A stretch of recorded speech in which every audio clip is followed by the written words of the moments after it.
بسم الله الرحمن الرحیم. کتونکو فدا خان ما یو ځل بیا ستاسو په درانه خدمت کې د پښتون مخاطب ما او هغه په ځای واقعو کې موجود یم.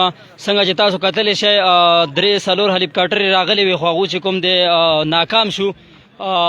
ریسکیو هلکار چې کوم دی هغو کوشي و باقاعده، خو بیا هم ناکام شو په دغه کې ریسکیو کولو کې که نه.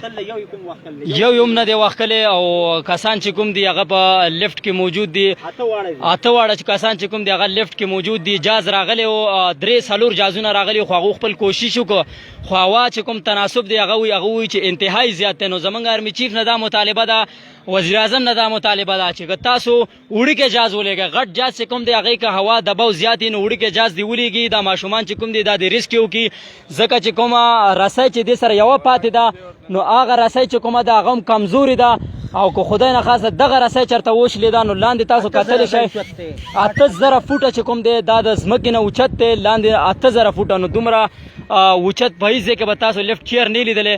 یوې رسۍ باندې دا ټینګ دی، تاسو کتلی شئ په دې کې دا ماشومان چې کوم دی هغه موجود دي، او د خلکو مقامي کسانو 50-60 هزار کسان دلته موجود دي. څه پورې غاړې غړ کې دي، څه راپورې غاړې، څه بر طرف ته ولاړ دي، په دغه انتظار کې ولاړ دي چې آرمي یا وزیر اعظم صاحب بل هلیکاپټر ولېږي چې دا ماشومان چې کوم دي دا ریسکیو کړی شي.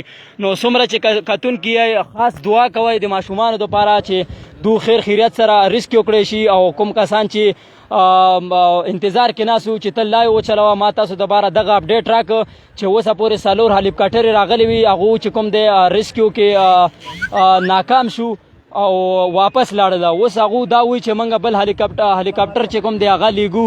نو لا لیږلی نه دی. که په دې ماشومانو چېرته شپه شوه، نه دوی سره اوبه شته، نه دوی سره روټۍ شته، هېڅ قسمه انتظام دوی سره نشته.